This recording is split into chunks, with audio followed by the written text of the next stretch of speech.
So I've been hearing about this new Lady Gaga song called Disease. And I saw this post and said Lady Gaga's new single Disease is the highest critics debut since Bad Romance in 2009. That's 15 years ago. And Bad Romance was produced by RedOne. And RedOne was a principal producer on the first album, and he just faded out. They stopped working with each other. But I heard on her new album that's coming out, LG7, RedOne is back. So I said, okay, let me check out this track. Because they're saying Bad Romance is like that. Okay, that's a long time ago. So I listened to it. Man, that track, Disease, sounds like a song from 2008, 2009.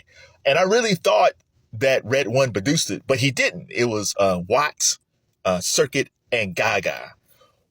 Now, if RedOne is back as rumored, I don't know if he's producing anything. I don't know if he's got any tracks, but whatever aura he's giving Gaga is putting her in a space of her back in 09, 08. There's a lyric in this that's fantastic. She says, I could play doctor.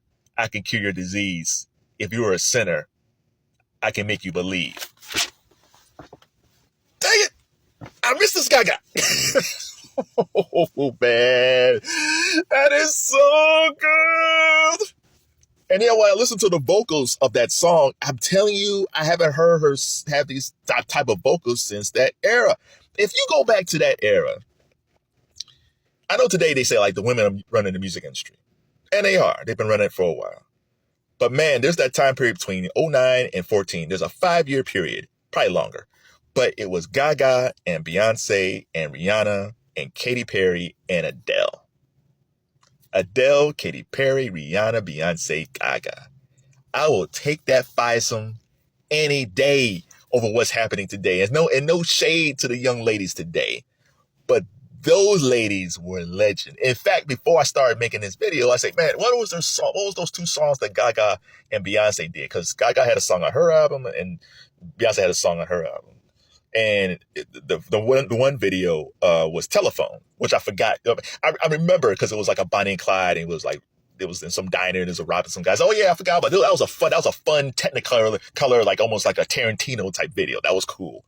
But then Video Phone. That is the sexiest video. I forgot there's songs because there's a lot of songs they don't play anymore. When you stop watching me, go watch Telephone. That's a cool video, but watch Video's Phone. Oh my God. I remember the first time I saw that song, I say, oh my God, I love them both. My God, I love Video Phones. Is fantastic. Fantastic. But for the life of me, I never understood why Gaga stopped working with RedOne. On that first album, Gaga and RedOne worked on, they did Just Dance, Poker Face, LoveGame, Alejandro, and I'm missing one. Oh, Bad Romance. Bad Romance. All those were Gaga RedOne tracks. But after that album, the Fame and the Fame Monster, when we get to Born This Way, Gaga stopped working with RedOne. There's like really no explanation. I guess for the most part, she wanted to do different things. She wanted to work with different producers. She has her own ideas for creativity, which is totally fine. But man, that's like her leaving RedOne after that first album is like Janet Jackson leaving Jimmy Jam and Terry Lewis after Control. It's like, what? Because if she would have left Jimmy and Terry, we wouldn't have had Rhythm Nation, the Janet album, and the Velvet Rope. Like, and I'm not saying that RedOne should have produced all of Gaga's songs. Absolutely not. I just feel like if it's working, just keep on working with that combination until it stops working. So what happened after Born This Way, like Gaga was still making hits, but it wasn't like the first album. Like each album after that wasn't as great as that debut album. And by the Gaga mystique was kind of fading, except for her fans. The fans always love her, which is beautiful. But as far as like as a pop princess type, she kind of faded. And that's when she started working with Tony Bennett. And it's almost like she had a rebirth working with Tony Bennett because Gaga has a beautiful vocal. And Tony Bennett, I'm sure Tony Bennett told her a lot of stories. And just the way she was singing, just probably different parts of her vocal that she never used before. She hasn't maybe haven't used since she was younger, learning how to sing. And I think Tony Bennett was a crucial. I don't think we would see the Gaga today if it wasn't for that Tony Bennett experience. And I think when it comes to Gaga, I think She's a very creative woman, very talented woman, very creative woman, very passionate woman. But I think she's also a person that needs a collaborator that can kind of rein some of that in or kind of smooth out the rough edges where she has some of these ideas like, okay, we could take this, but kind of nudge just a little bit to the left, right? So even like with A Star Is Born with Bradley Cooper, I'm sure she learned a lot of things acting wise from Bradley. Just like with Tony Bennett, she had a really good relationship with Bradley Cooper. And her acting, which was probably already decent, became better working with Bradley. Even from a music standpoint recently, like Gaga's collaboration with Bruno Mars with Die With A Smile. You know, back when I was like listening to that song like all the time, I started watching reaction videos.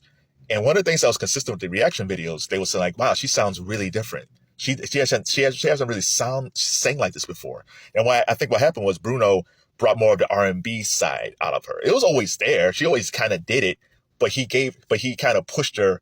There's a Whitney Houston vibe to her, not like the soaring, I will always love you, Whitney, the subtle Whitney. Whitney had a subtle vocal. She had a big vocal, but she had a subtle vocal. There's that point in Die With A Smile when Gaga says, back to you. That soft vocal, like you didn't hear that because Bruno got that out of her. And I really wish that Bruno and her would do a whole album together or an EP or something. Cause I think Bruno Mars production team and with a Gaga vocal is something that we need on a full album or EP, but I don't think that's going to happen, but it would be great.